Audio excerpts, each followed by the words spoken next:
brief presentation about infective endocarditis presenting as myocardial fracture and please. Thank you, Professor and Doctor. Good afternoon, Professor and Doctor. My name is Kia. I'm a cardiology resident from Erlangga University. It is a pleasure to be here today to present a case titled aortic valve infective endocarditis presenting as a myocardial infarction and embolic stroke.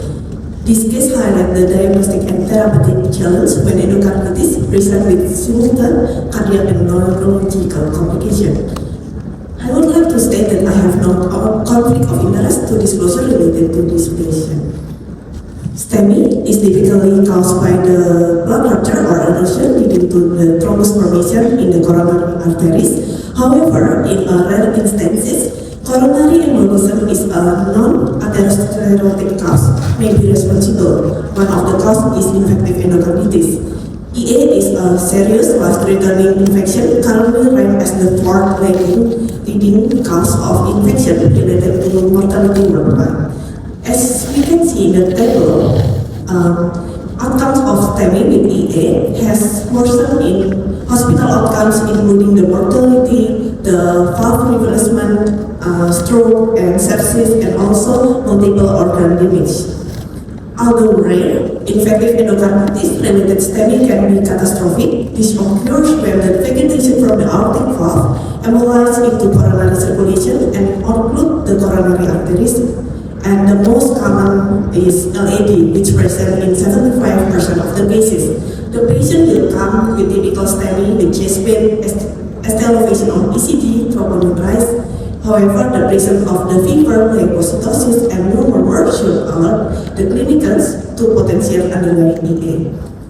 These patients are at risk at rapid deterioration progressing to cardiogenic shock, especially if the valve destruction is significant. This case is important because very high mortality, and the diagnostic is often missed and delayed. And fibrinolytic therapy is contraindicated due to the intracranial hemorrhage, and even standard PCI technique pose unique danger, such as rupture of infected vessel, formation of nicotic aneurysm, and septic embolization. For sure, medical management alone can result in 100% of mortality. So this is the case of 47-year-old woman presenting with her first episode of chest pain radiating to the left arm and back, which began 9-hour prior to admission. While in the emergency department, she experienced a vocal seizure in the right leg, followed by the transient loss of consciousness. Her medical history included the UMN type tetraparesis with dysphagia, with under follow-up of the neurologist. There is no known history of hypertension, diabetic, cardiac disease, and CKD, also stroke. In physical findings, we found the patient with anemic and somnolent, and in cardiac auscultation, we found the diastolic murmur grade 2 at third ICS left parasternal line, with raising suspicion of the valvular involvement.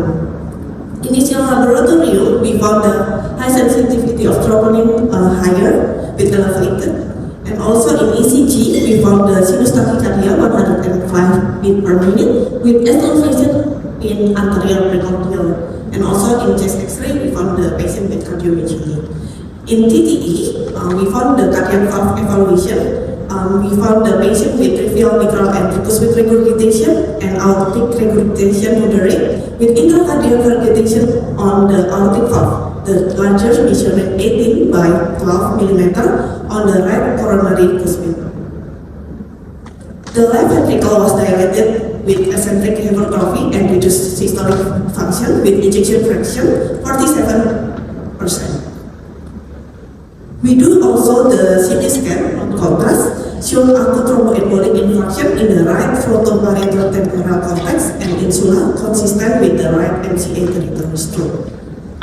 We decided to do the coronary angiography with result single vessel disease in LAD, showed low lesion, osteo to mid LAD with critical stenosis 99% in proximal LAD.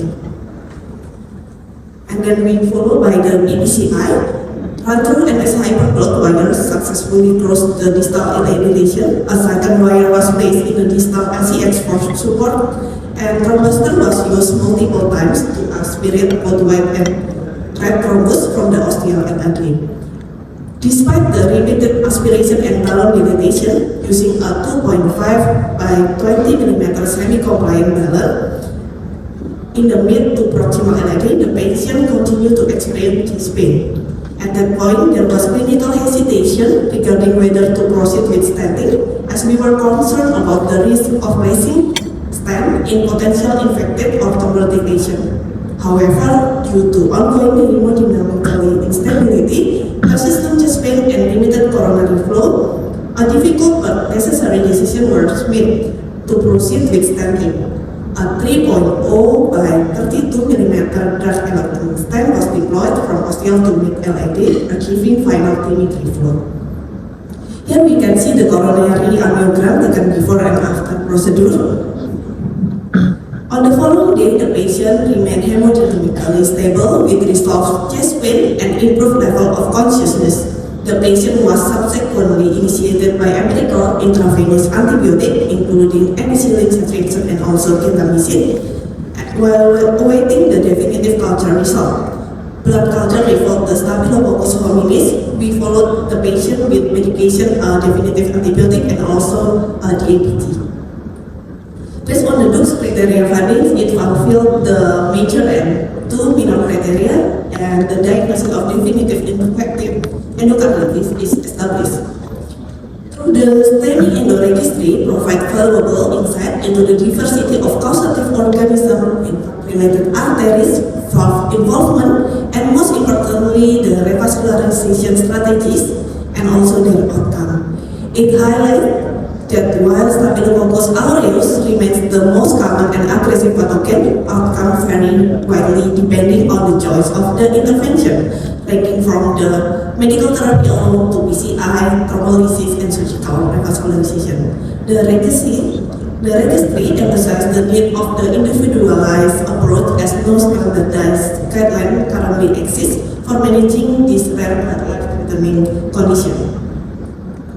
So when the stenting is recommended, from the journal, we can see that stenting is recommended when the patient is hemodynamically unstable, large vessel occlusion with TB 0 to 1 flow, failed aspiration, or angioplasty, early valve surgery planned with antibiotics initiated, and also limited access to surgical revascularization.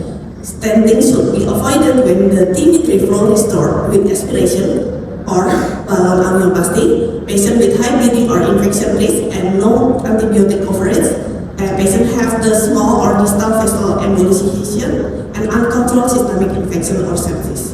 So when the patient will go to surgical, according to the ESG guidelines, surgery is recommended in case of heart failure due to valve destruction, persistent infection, or recurrent embolism with vegetation larger than 1 centimeter. With the time, stamina. High suspicion of EA should be arised in STEMI when we found patient with fever, with elevated white blood cell, no murmur and absence of non-coronary disease, and evidence of embolic event elsewhere. Early TTE is essential to detect vegetation before the intervention, and aspiration thrombectomy is preferred over stenting when EA is suspected, as it removes the embolus without damaging the infected vessel. Despite the concern in certain patients, PCI followed by the early surgery have led to 100% survival when TIMI3 flow was achieved, and optimal outcome come from the multidisciplinary care. In summary, EA can present as STEMI and embolic stroke, a rare but life-threatening overlap. Fever, murmur, or systemic emboli should raise suspicion in STEMI cases, and early TTE and diagnosis are essential before intervention.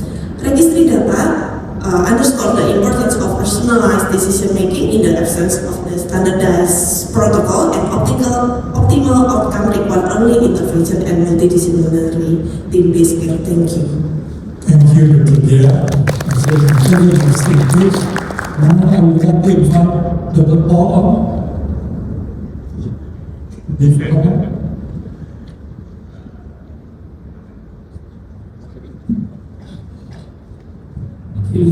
while we're waiting for your question, congratulations on a very interesting patient. I want to ask you just one question.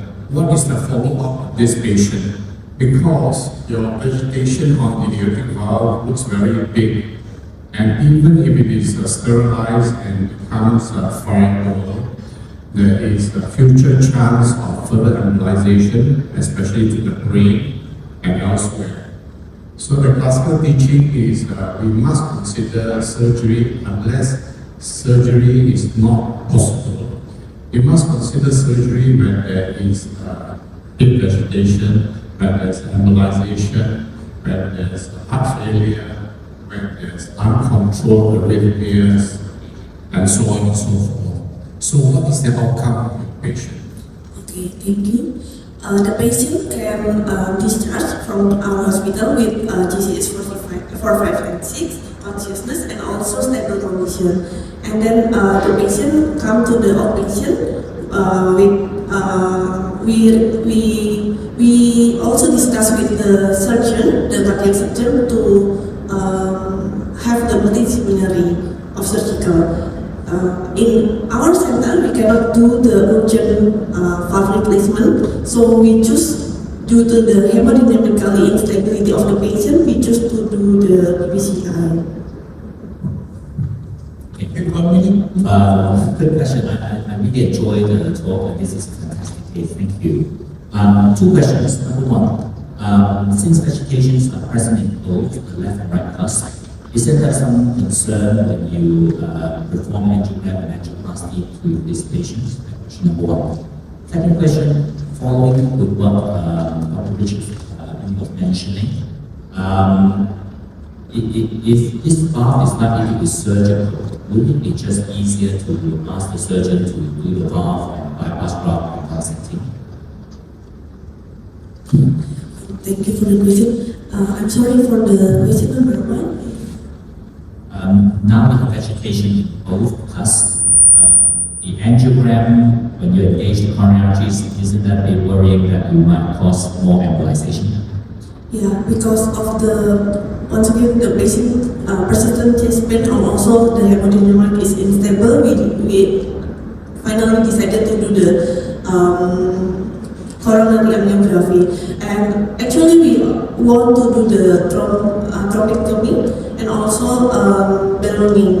But when in the cath lab and then with patient with hemodynamic instability and also worsen the chest pain, finally we do the stenting. And the second one, yes, it is easier to do that option, but in Indonesia, especially in our center, we cannot do the urgent surgical, so there is no option to help the patient, so we choose our best option. Thank you. Thank you, Dr. Yeah. And in the interest of time, of course, I have to give a short presentation.